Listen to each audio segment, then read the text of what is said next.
Today I will start with topic Rise of Hitler. Last para. Nazi propaganda skilfully projected Hitler as a मसीहा। जो Nazi propaganda के लोग थे वो Hitler को अपना मसीहा मानते थे, a saviour, as someone who had arrived to deliver people from their distress. मतलब से मसीहा मतलब होता था बचाने वाला, किसी को वो उन लोगों को जो दुख में है उनको बचाने वाला को मसीहा कहा जाता था। It is an image that captured the imagination of a people whose sense of dignity and pride had been shattered।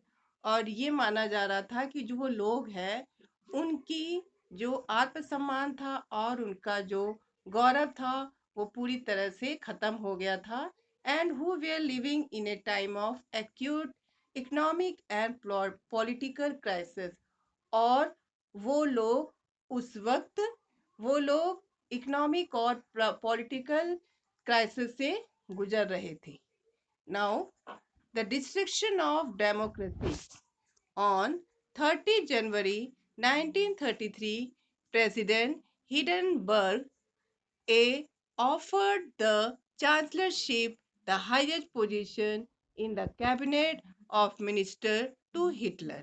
जनवरी 30 1933 में प्रेसिडेंट हिडेनबर्ग ने चांसलरशिप ऑफर किया जिसे कि highest position of the cabinet minister कहते थे, वो हिटलर को ऑफर किया।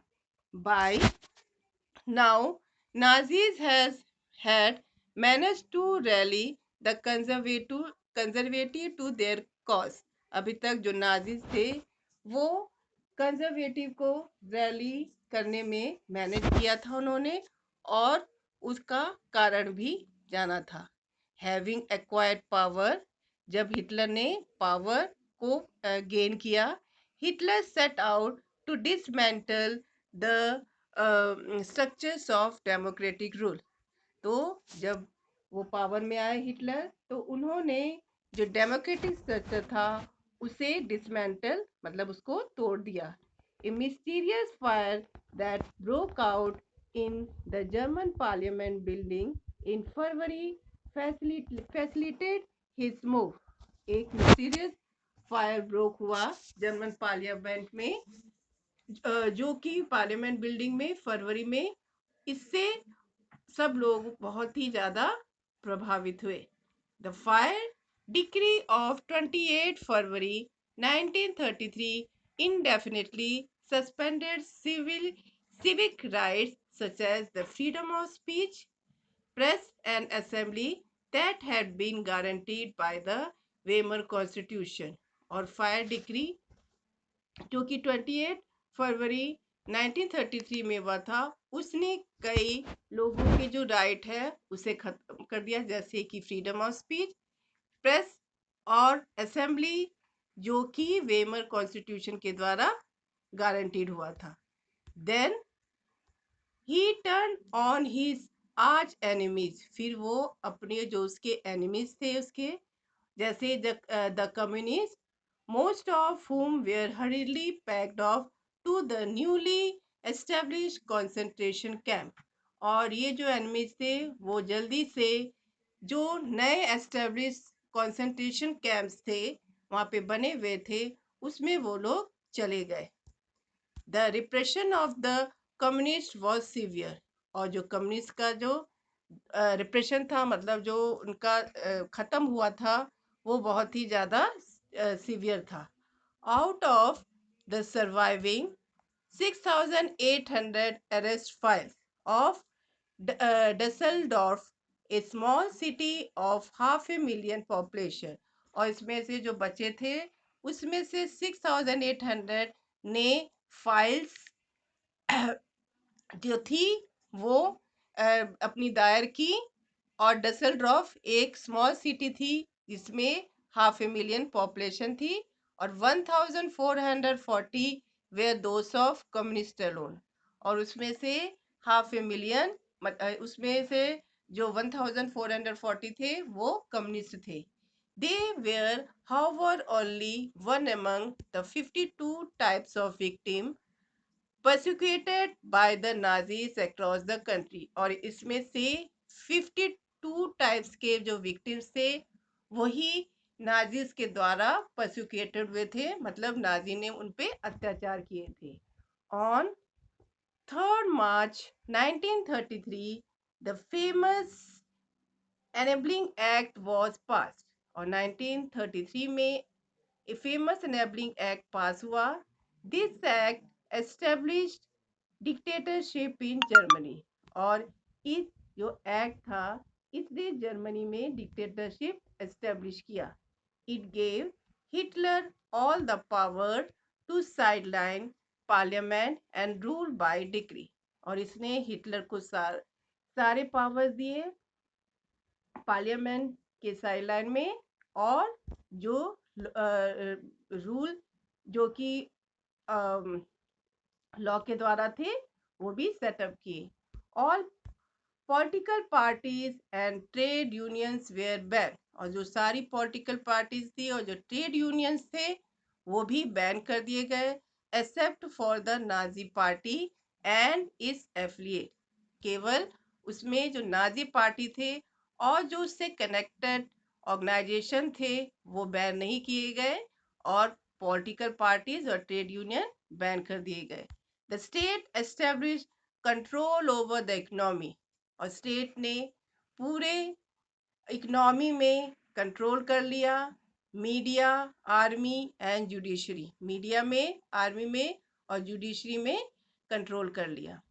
Special surveillance and security force were created to control and order society in ways that the Nazi wanted. एक स्पेशल टाइप का सर्वेलाइंस, सर्वेलाइंस मतलब होता है निरीक्षण करना सब जगह का, और जो सिक्योरिटी फोर्सेस थी वो भी क्रिएट करी गई जिससे कि सोसाइटी में ऑर्डर सेटअप हो, जो कि नाजी चाहते थे।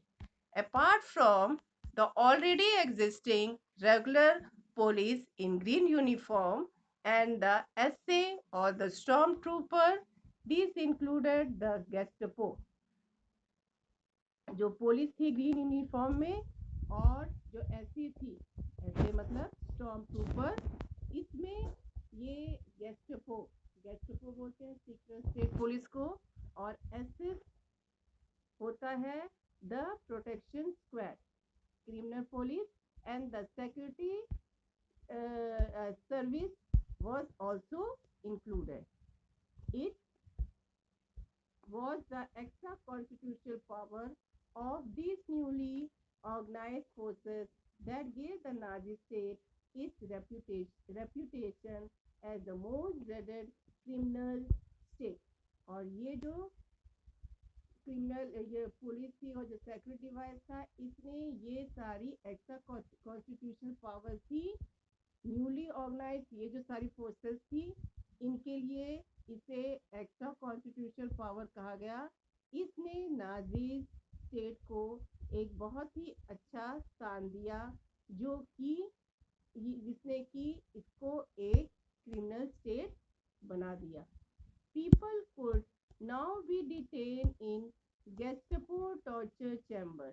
और जो पीपल थे अब उनको गेस्टपो टॉर्चर, गेस्टपो टॉर्चर मतलब उन तरह का चैम्बर होता था जिससे कि जहाँ पे लोगों के साथ टॉर्चर किया जाता था, उसमें लोगों को भेजा जाने लगा। Rounded up and sent to concentration camp. और लोगों को कंसंट्रेशन कैंप में भी भेजा जाने लगा। कंसंट्रेशन कैंप भी एक तरह का होता है जहाँ पे लोगों को पनिशमेंट दी जाती है। and deported it will or arrested without any legal procedures। और इन लोगों को वहां पे भेजा जाता था बिना कोई लीगल प्रोसीजर के, उसका कोई प्रोसीजर नहीं होता था और उन लोगों को वहां पे पनिशमेंट दिया जाता था। The police forces acquired powers to rule with impunity. और जो पुलिस फोर्सेस थी उसने ये पावर एक्वायर की थी कि वो उन लोगों को सजा से मुक्ति दे सकते थे। इम्प्यूनिटी मतलब होता है सजा से मुक्ति देना। देन रिकंस्ट्रक्शन, हिटलर ने किस तरह से रिकंस्ट्रक्ट किया, इसे किस तरह से बनाया।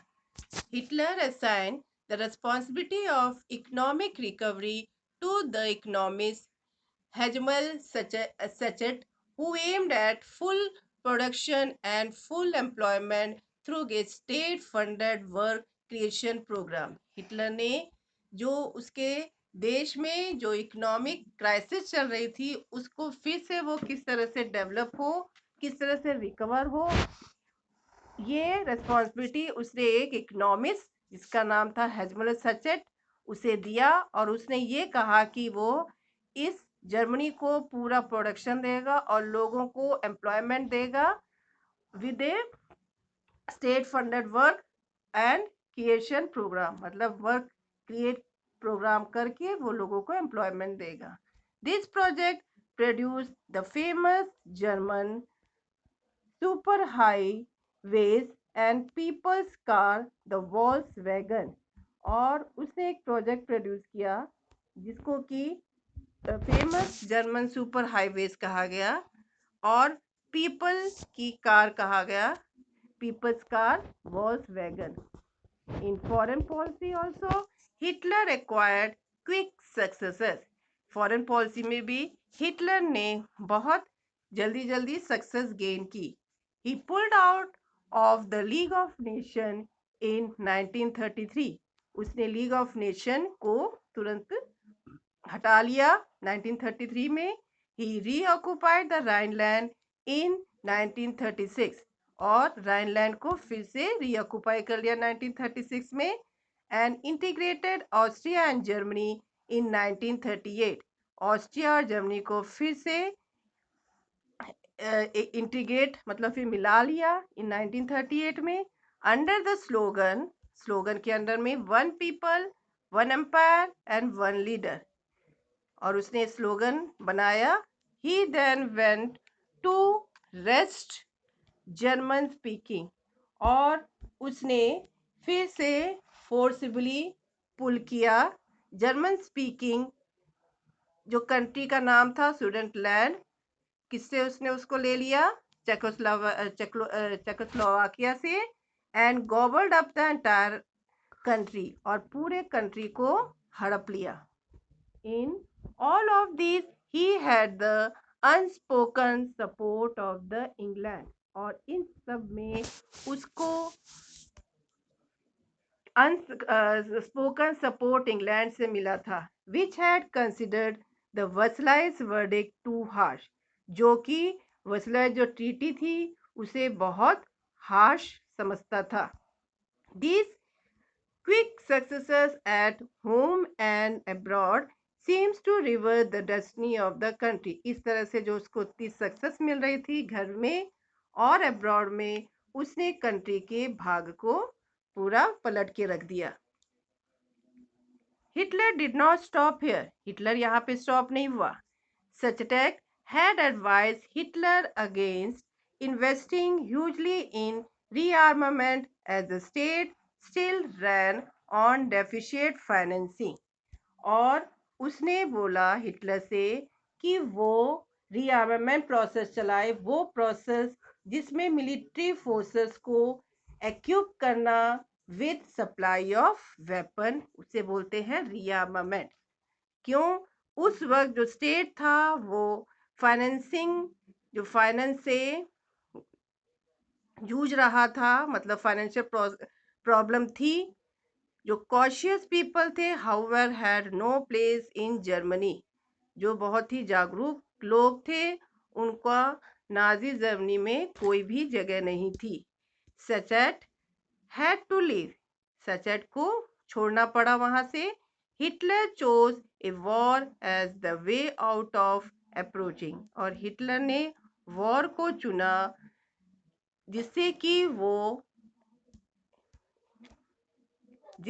वो इकोनॉमिक क्राइसिस को दूर कर सके। Resources were to accumulated through expansion of territory, जो रिसोर्सेज थी उसे वो जमा करना चाहता था किसके द्वारा? टेरिटरी के एक्सपेंशन के द्वारा। इन सितंबर 1939 जर्मनी इन्वेडेड पोलैंड, और सितंबर 1939 में जर्मनी ने पोलैंड पे अटैक किया and this started a war with France and England, और इस तरह से फ्रांस और इंग्लैंड के साथ वॉर स्टार्ट हो गया।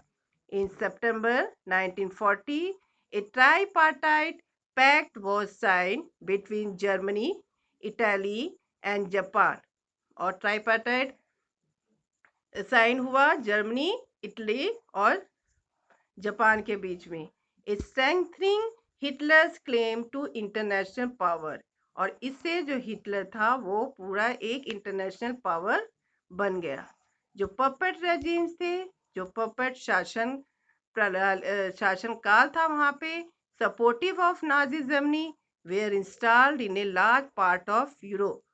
वो जो नाजी जर्मनी के जो सपोर्टिव थे, ये छोटे छोटे जो रेजिम थे, शासन थे, उन्होंने पूरे यूरोप में पूरी तरह से छा गए। By the end of 1940 Hitler was at the pinnacle of his power, और 1940 के एंड में हिटलर अपनी पावर की ऊंचाई तक पहुंच गया। Hitler now moved to achieve his long aim of conquering Eastern Europe. उसने सोचा कि अब वो ईस्टर्न यूरोप को पूरी तरह से जीत ले। He wanted to ensure food supplies and living space for the Germany. वो चाहता था लोगों के लिए वो फूड सप्लाई और लिविंग स्पेस एंश्योर करना चाहता था। He attacked the Soviet Union in June 1941, और उसने सोवियत यूनियन में जून 1941 में अटैक किया। इन दिस हिस्टोरिक ब्लंडर, और इस हिस्टोरिक ब्लंडर में Hitler expose the German western front to British, और हिटलर ने जर्मन वेस्टर्न फ्रंट को सामने ले आया to British aerial bombing and the eastern front to the powerful Soviet army, और जो ईस्टर्न फ्रंट को सोवियत आर्मीज की तरफ ले आया। The Soviet red army inflicted a crushing and humiliating defeat on Germany. जो सोवियत रेड आर्मी थी उसको डिफीट का सामना करना पड़ा जर्मनी में at Stalingrad. After this the Soviet red army hounded out the retreating soldier. उसके बाद सोवियत रेड आर्मी ने पीछा किया, हाउंडेड मतलब होता है पीछा किया, किस पे? रिट्रीटिंग, जो जर्मन सोल्जर्स युद्ध से भागे थे उनका पीछा किया, until they reach the heart of Berlin, जब तक वो बर्लिन में पहुंच पाते तब तक सोवियत रेड आर्मी ने उनका पीछा किया। एस्टेब्लिशिंग सोवियत हेगमोनी, और पूरे सोवियत मतलब पूरे यूरोप में कब्जा कर लिया। इस एंटायर यूरोप, ईस्टर्न यूरोप में सोवियत ने कब्जा कर लिया for a half a century thereafter. Meanwhile the USA had resisted involvement in the war, और उसके बाद यूएसए ने सोचा कि वो वॉर में इन्वॉल्व नहीं होगा। It was unwillingly to once again face all the economic problem that the First World War had caused. वो फिर से वही इकोनॉमिक प्रॉब्लम नहीं फेस करना चाहता था जो उसने फर्स्ट वर्ल्ड वॉर में फेस किया था। But it could not stay out of the war for a long, मगर वो बहुत समय तक वॉर से दूर नहीं रह पाया। Japan was expanding it's power in the east, Japan east में अपनी पावर को एक्सपेंड कर रहा था। It had occupied French Indo China, और उसने फ्रेंच इंडो चाइना को में ऑक्युपाई कर लिया था। And was planning attack on US naval basis in the Pacific, और वो प्लान बना रहा था कि वो यूएस नेवल बेसिस में जो कि पैसिफिक में है उसमें वो प्लान बना रहा था अटैक करने के लिए। When Japan extended its support to Hitler, जब जापान अपना सपोर्ट हिटलर को एक्सटेंड कर रहा था, and bomb the US base at Pearl Harbor, और उसने यूएस बेस जो कि पर्ल हार्बर में था उसमें बॉम्ब डाल दिया। The US entered the second world war, और यूएसए सेकेंड वर्ल्ड वॉर में एंटर किया। The war ended in May 1945 with Hitler's defeat, और जो वॉर है मई 1945 में एंड हो गया, जिसमें हिटलर की हार हो गई, and the US dropping of the atom bomb on Hiroshima, और यूएसए ने जो हिरोशिमा पे बॉम्ब डाला जो कि जापान में था। And from this brief account of what happened in the second world war, और इस ब्रीफ अकाउंट में हम लोगों ने देखा कि सेकेंड वर्ल्ड वॉर में क्या हुआ। We now return to Helmut and his father story, हम लोग फिर से हेलमट में के तरफ वापस जाएंगे और उसके फादर की स्टोरी में, story of Nazi criminality during the war, किस तरह से नाजी ने क्राइम किया था वॉर के समय।